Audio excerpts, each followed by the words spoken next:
me criaste do pó da terra e sopraste em mim tua vida, me fizeste um ser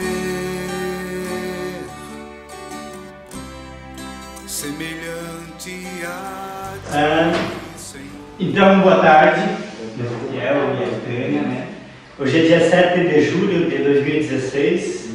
Nós estamos aqui para fazer uma entrevista com esse casal maravilhoso que vão falar um pouquinho para nós sobre a igreja, como eles veem hoje, né? Não só a igreja no Brasil, como em Portugal, da onde veio Ezequiel, né? E então, assim, em primeira mão até, como vocês se conheceram, né? Como casal, né? E como que isso influenciou para a vida missionária de vocês, né? Tanto no Brasil como em Portugal, né? Eu acho que quando a gente vai falar da nossa vida, da nossa história de missões, tem que começar no começo. E, assim, eu faço parte da comunidade batista desde há uns 20 anos, mais ou menos, né? Não vou dar números, né, maiores, mas assim, há 20 anos. Mas Jesus me chamou para ser missionário.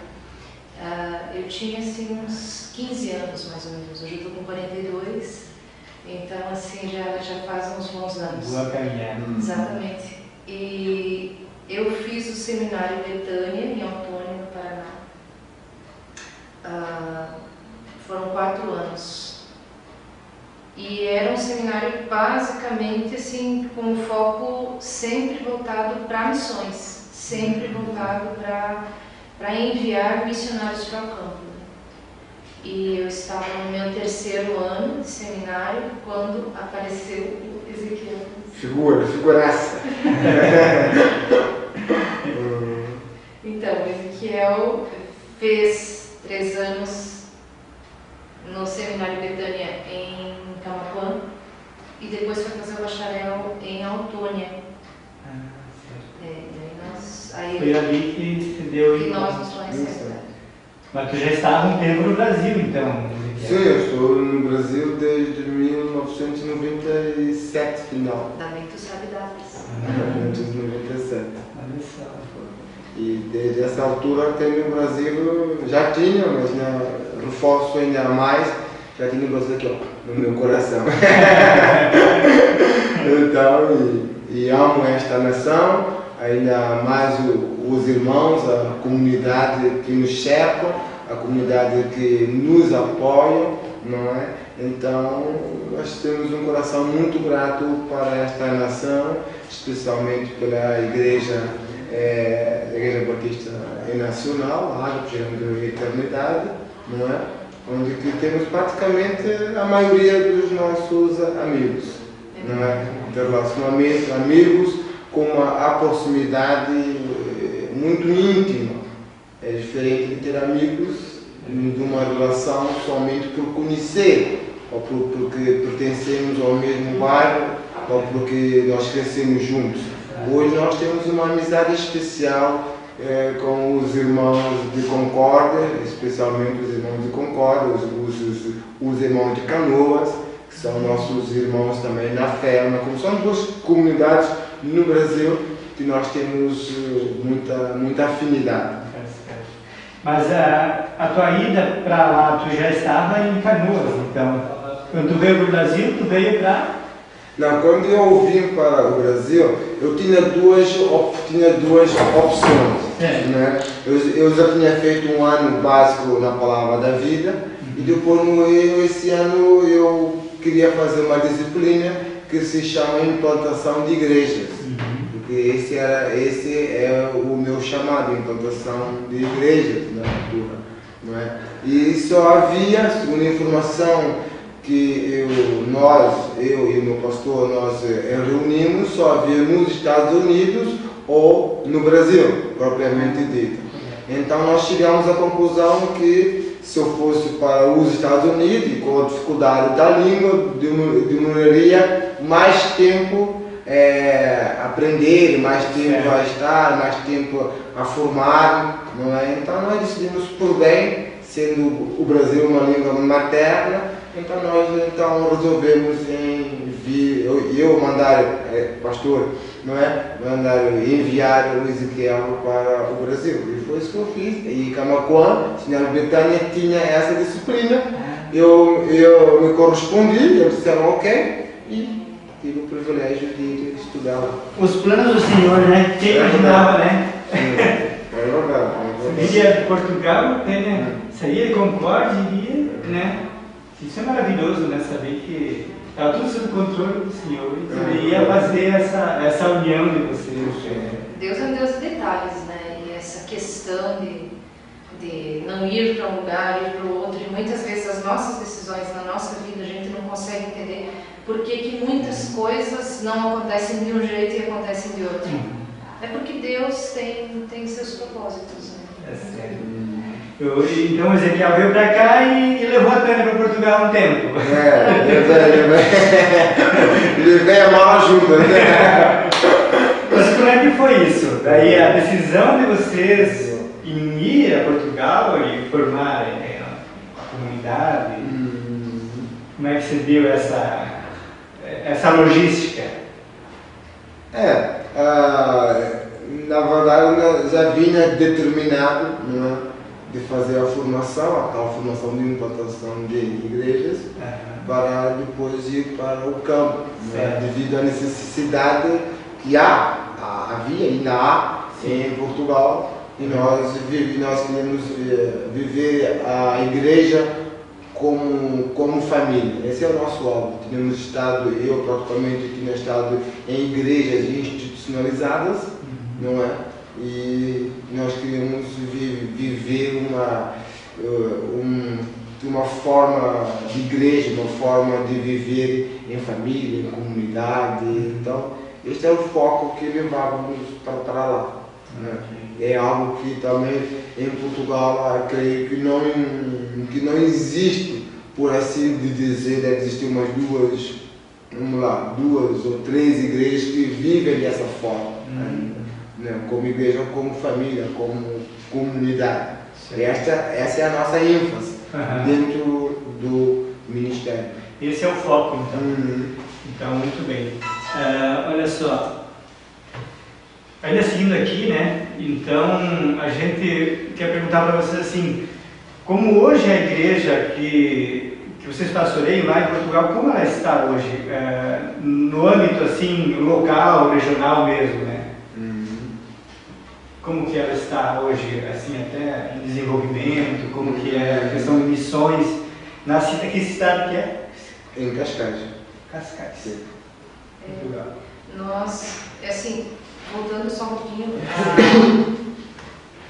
nós tínhamos, assim, duas expectativas, né, quando nós fomos para Portugal. Mas o Senhor fechou as portas dessas nossas expectativas, né? E aí nós começamos o trabalho praticamente do zero, porque no começo, durante não sei quantos anos, agora não sei precisar o número exato, mas talvez assim uns... não vale a pena. Uns anos, mas assim, nós começamos o trabalho em nossa casa, né?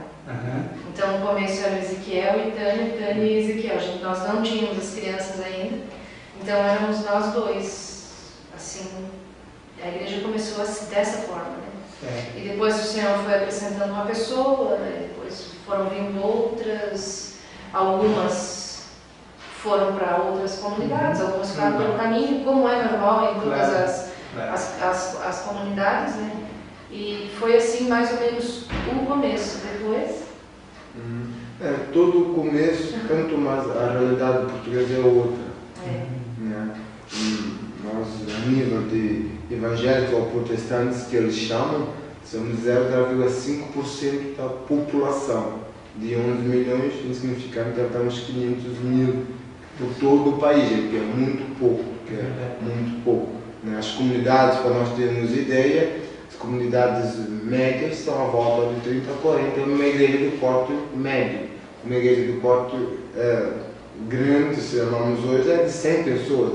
Já é uma, como diz eu chamo, uma bata de uma igreja. Né? Então a realidade lá é diferente. Totalmente. totalmente diferente, o semear no coração, o recebimento que as pessoas têm é diferente, é uma resistência muito forte, não é? Então, hoje, como nós começamos, como a Tânia falou ali atrás, ficamos uns 7, 8 anos, só eu e ela, e mais uma moça que apareceu. Isso foi praticamente uma coisa, né? Hoje era assim, todo começo é sempre difícil, Claro. né? Isso é evidente, para nós também ainda mais, né? Temos que trabalhar fora, né? Temos que trabalhar fora para poder nos sustentar, para poder nos caminhar. Hoje, como foi a pergunta, hoje a igreja, né, o mover de Deus, acrescentou umas pessoas, somos à volta de umas 20, 25 pessoas lá, não é? A igreja de porte médio, então. Não, ainda não chegou lá no médio, ainda é pequena. Falta uma outra metade para ser de porte médio, outra metade. Pela graça de Deus, vamos então chegar lá, pela graça de Deus. Mas hoje a igreja tem uma liderança forte, não é? Nós somos o pastor e o líder que está lá hoje na nossa ausência, né? Forte, com a mesma visão, a mesma determinação em formar então essa igreja funcional, essa igreja de família. Então a igreja está assim, tem uns que estão a patinar, né? Uns estão a patinar, outros estão a crescer, temos um bom número de jovens, 7 a 8 jovens firmes na palavra, que dá gosto de ver só uns jovens que têm um compromisso, jovens maduros, não é? Então é isso que nós temos visto hoje, a realidade da igreja hoje é essa. Né? Pelo contexto que vocês colocam, é natural que seja assim, né? Esse caminhar devagar, e uma constância, na verdade, uma crescente, né? E com os líderes, cada um estabelecidos em ministérios, a tendência natural é que ela se solidifique e cresça. Quando nós pensamos na questão da igreja, a gente tem que entender também que nós estamos num contexto, lógico, né, completamente diferente do contexto brasileiro. Onde você tem uma acessibilidade muito grande em convidar as pessoas para virem na tua casa, as pessoas vão, as pessoas frequentam e tal. Aqui no Brasil, Portugal já é um pouco mais difícil você fazer com que as pessoas frequentem a tua casa para tomar um chá ou para tomar um café ou coisa do gênero. As pessoas têm um pouco de resistência, só vem mesmo se tem uma intimidade muito grande com você. Um pouco mais de distanciamento. Exatamente. Nós, como igreja, nos reunimos numa escola. Hoje, né? E é muito difícil você convidar alguém e essa pessoa ir ter contigo lá nas reuniões e tal. A resistência é muito grande. E quando você senta para falar de Jesus, as pessoas têm aquele conhecimento de Deus, assim, um pouco, assim, aquele conhecimento básico, né? Que existe um Deus, quem acredita, né? Mas fica por aí mesmo. Ah, sim, eu acredito, mas não muito vaga a ideia. A ideia é muito vaga, não passa daí. Então, por isso a dificuldade também de você conseguir chegar no coração da pessoa e falar essa permissividade da pessoa de deixar falar do amor de Jesus. Abrir a vida e deixar. Isso é só depois de uma boca, né? Muito. É outra cultura. O brasileiro ele tem mais isso, na verdade, quando você começa a falar de Deus e Jesus para algumas pessoas, em pouco tempo elas abrem o coração e, né? Então, realmente deve ser um obstáculo isso, né? Dificulta um pouco, né? Como Ezequiel falou antes, nós trabalhamos, né? A gente é meio fazedor de tempo, né? E então, assim, nós temos ainda uma empresa de decoração de festa. E isso nos abre algumas portas também, né? Porque muitas vezes as clientes ligam e aí tem algumas situações que elas abordam, meu filho está com problema, minha mãe está com problema. Então, às vezes, a gente tem boas oportunidades de, mesmo ao telefone, conversar com essas pessoas, falar de Jesus para essas pessoas. E mesmo assim, às vezes, quando você convida para falar mais acerca disso, não é necessário convidar para vir quando você convida para aprofundar o assunto, dizendo, olha, Jesus tem uma solução para o seu problema. Assim, aí as pessoas já se retraem e já... Tudo bem, um dia a gente combina. Nunca combina. É uma dificuldade, né? Mas a graça do Senhor é maior. Então, tem outra pergunta assim para vocês, na verdade, né, no contexto de missões, né? Então, qual a visão de missões que vocês têm hoje, né? Em relação a esse mundo contemporâneo? Porque vocês têm duas realidades diferentes. O Brasil, tanto tempo até conviveu aqui, o Ezequiel um pouco menos, né? E Portugal. Mas no mundo, como está hoje? Como que vocês veem as igrejas, algumas enviam missionários, outras não têm essa preocupação, né? Mesmo os países que têm toda essa perseguição religiosa, né? Qual que é a visão de vocês assim, em relação a isso? Né? Queres que eu dê uma visão estatisticamente? Pode ser. Informação é importante. 75% dos missionários brasileiros, dentro do contexto brasileiro, quando voltam do campo missionário, não querem se mais envolver com missões. 75% não querem mais se envolver. Depois eles voltam do campo. Vão do campo, não voltam. Isto é estatística. Olha só. Estatisticamente, está. Agora vamos para o porquê. O porquê. Eu creio que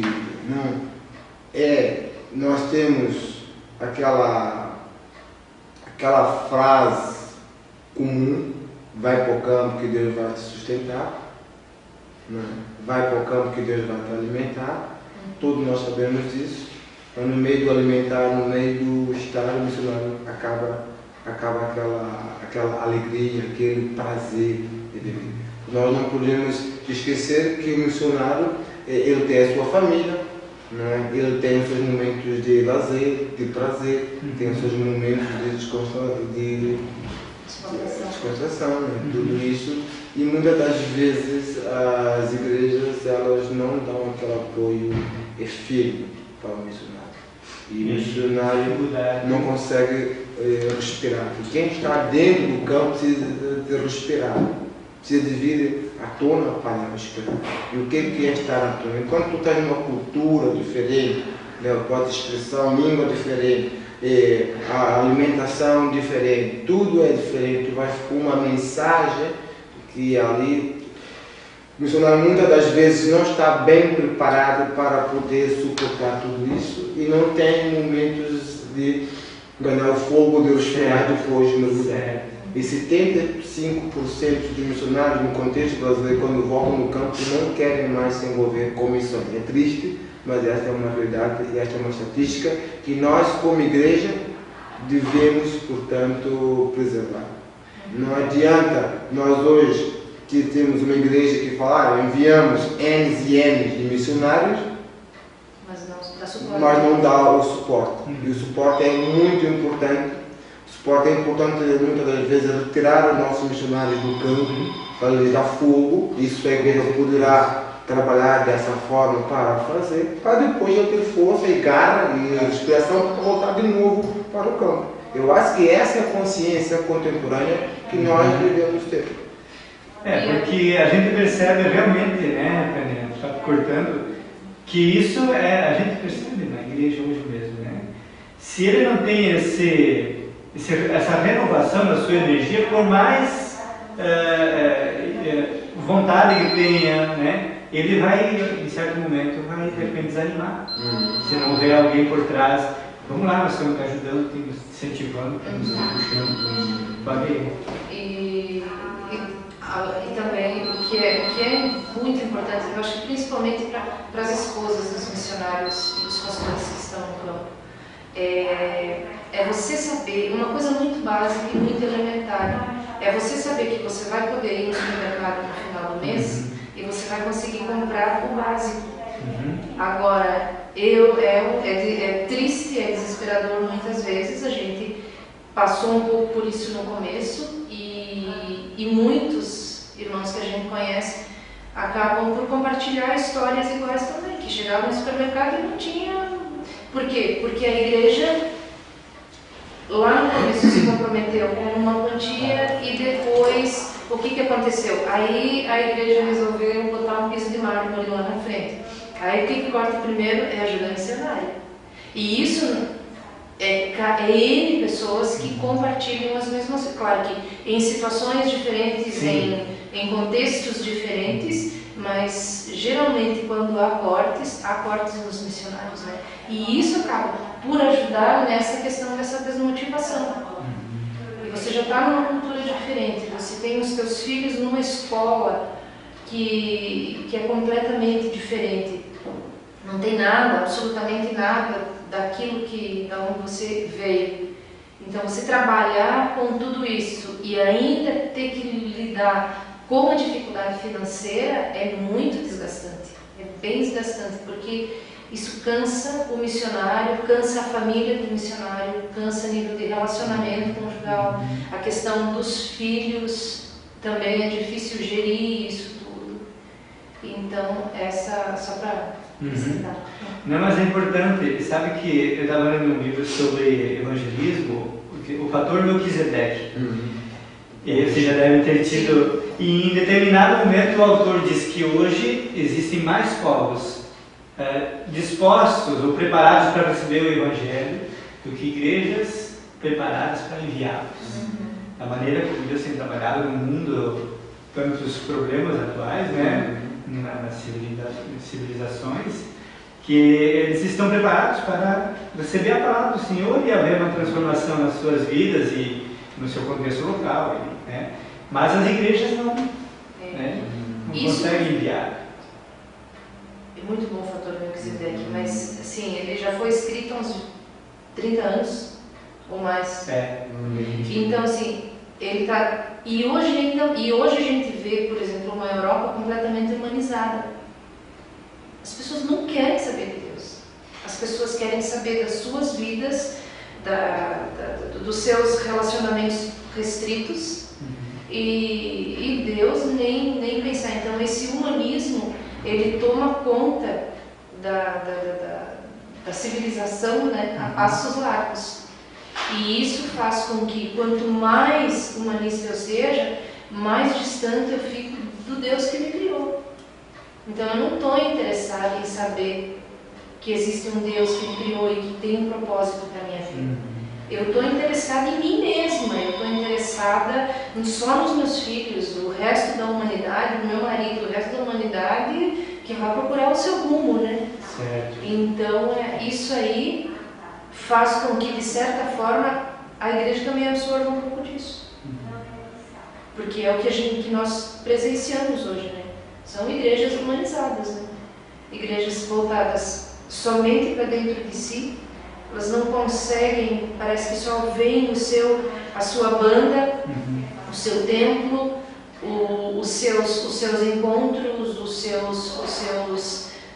como é que fala? As programações, né? Clube social. Né? Exatamente, as suas programações são tudo, e aí acabam se identificando com uma série de coisas com o mundo, quando deveria ser ao contrário, não é? O mundo deveria olhar para a igreja e se identificar com ela. Certo. Mas hoje a igreja, para alcançar as pessoas, está tão interessada em olhar, né, para fora e de repente criar coisas para atrair, quando na realidade não é.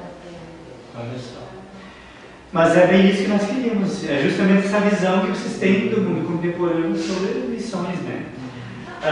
Vamos lá então, quero pedir agora para os planos imediatos de vocês, né? O que vocês pensam assim, se já tem algo planejado para os próximos 6 meses, se está em stand-by? 6 meses não diria. Agora, como nós tivemos ausente 6 meses, 6 meses de nós, portanto, sentir, entre aspas, a igreja, como que os irmãos estão no seu crescimento. Normalmente vai durar uns 2, 3 meses, estão por dentro de toda a situação, não é? Para podermos indo sempre caminhar. O nosso foco, né? O nosso foco é sempre fazer discípulos, né? Semeando no coração de cada um, para que realmente a pessoa cresça e fazer discípulos de todas as nações, ensinando-os, né? Então, nesses 6 meses, eu creio que é isso, né? Então, creio que 6 meses deu uma mexida na nossa vida, né? Deu um tempo que nós tivemos aqui, por motivos que a igreja sabe, não é? Então, são 6 meses de um recomeço. Nós vamos ter que recomeçar, não do zero, claro, não de coisa, mas é um novo começo, né? Provavelmente saímos até da escola, a nível de adquirir um outro espaço, vamos andando, né? Vamos andando. Queremos que Deus possa gerar em nós essa fé, essa motivação. Isso é que é o mais importante. Isso que é mais importante. Por isso que nós nos esforçamos também para fazer a entrevista com vocês antes de vocês retornarem. Já tem data, vocês pensam? Sim, inclusive nós voltamos em agosto. Meados de agosto, já não temos tempo. É porque o ano letivo da nossa filha mais velha começa em setembro. Então ela vai precisar prestar algumas provas, como ela teve fora. Então, em setembro ela vai começar no 4º ano. Então, ela está um pouco nervosa. Tem que fazer provas, tem que estar lá antes, umas 2 semanas antes, para já estar engrenada para tal, como ela teve esse tempo, né, afastada. Mas uma coisa assim muito boa que nos aconteceu foi essa semana. Assim. Tem um missionário que nós apoiamos no Piauí. E ele está em português, ele está em Portugal agora. E ontem a gente ficou emocionado assim, com o que ele disse. A gente ficou feliz em ouvir Ezequiel ouvindo. Ele ligou falando do casal de irmãos que está à frente da igreja lá. Aí ele disse, o Jorge e a Suzana, né? Aí ele disse assim, olha, vocês fizeram um excelente trabalho. Aquilo foi muito bom, porque a gente vê o fruto, né, de tantos anos, o fruto do nosso trabalho. Hoje a gente pode sair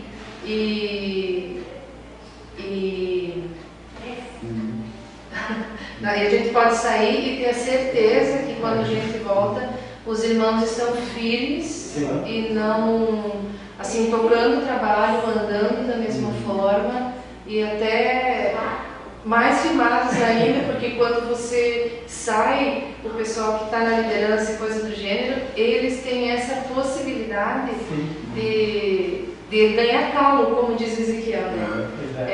De estarem ali no campo, no terreno, não é só mais o ouvir simplesmente, sentar e tal, não, mas eles estão na prática, ali no dia a dia. Então a gente ficou muito feliz com isso. Para mim foi um presente ouvir isso. Né? Maravilhoso, porque também tu vê eles desenvolvendo um trabalho independente, né? No sentido de estarem à frente, mas estarem na visão que eles passaram para eles. Né? Isso não tem preço. Né? Então, por último, assim, fechando essa breve entrevista, eu queria pedir para vocês, então, deixar uma mensagem, né, para nossos missionários e irmãos da igreja em Concórdia que vão ficar, que o Ezequiel conviveu aí, jogou futebol, brincou, esteve junto, passamos esse momento de luto também com a perda do seu Nelson, né? E a gente sente, mas a gente vê que é o ciclo da vida natural. Sim, infelizmente. E infelizmente existe, né? Então, que vocês deixassem uma breve mensagem assim, né? Para o pessoal que vai ficar aqui, né? E para aqueles que vocês vão se encontrar brevemente lá em Portugal, né? Come back. Não, os irmãos estão sempre conosco. Eu creio que a mensagem que nós deixamos para a igreja de Concórdia, para os irmãos que nos apoiam e outros irmãos no Brasil, né, que estamos juntos, continuamos juntos e estamos muito gratos pela fidelidade que eles têm conosco, pelo companheirismo, pela amizade que nós vamos desenvolvendo, não é? Eu creio que é isso, e creio quando os irmãos lembrarem, se orarem por nós, não é? Essa é que é a mensagem, sempre orando por nós, para Deus nos proteger, Deus nos guiar, nos motivar, gerar fé em nós. Isso é o mais importante que nós... nós nem, portanto, podemos pedir, porque isso já faz parte do DNA da igreja e dos irmãos em si. É só para reforçar isso e pronto. E os irmãos de Portugal, que nós, Deus cuida, Deus tem cuidado deles e vai continuar a cuidar deles. E se Deus assim o permitir, nós estaremos a colaborar para o crescimento deles em Portugal. Entendi.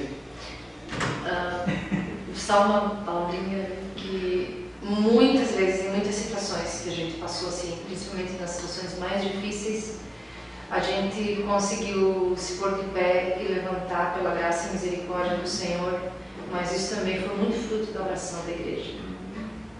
Assim, a gente tem os irmãos assim mais antigos, principalmente, que a gente sabe que eles oram muito por nós. E o pessoal que a gente tem conhecido nos últimos anos, os relacionamentos que a gente tem desenvolvido nos últimos anos, é assim, a gente sente amor, sente esse cuidado e sente as orações dos irmãos. E isso para nós é vital, porque é o que nos mantém fortalecidos. Né? Muito obrigada. Eu quero fazer um registro aqui que, enquanto nós conversávamos, achei muito importante. Hoje, uma das músicas mais cantadas na igreja e que nós vamos usar como trilha sonora depois desse breve encontro aqui é a canção que o pastor José Ivan fez, O Pó Te Adorará. E no dia que o Senhor deu a canção para o pastor, foi através de uma oração que a Tânia fez. No dia que eu estava indo embora do Monte. No dia que estava indo embora do Monte. E eu estava, naquele dia, eu lembro de você orando, o pó te adorará, né? E eu acho fantástico registrar isso porque é a ligação que vocês têm com a igreja aqui, né? E creio assim mesmo, no fundo do coração e no temor e no amor do Senhor, que a maneira como vocês têm se portado no campo e com as crianças, as dificuldades todas, isso para nós é uma dose de otimismo, de alegria, de conforto e de coragem, né? Para a gente saber, puxa vida, estão lá do outro lado do Atlântico, estão lá em Portugal, mas a mão do Senhor está sobre vocês, os filhos. Vem no Brasil, a mão está aqui guardando vocês, né? Então, que o Senhor continue a abençoar vocês, direcionar vocês, e vocês sabem que sempre vão ter, né, as nossas orações como igreja. Amém. Obrigada. Tá bom. Obrigado.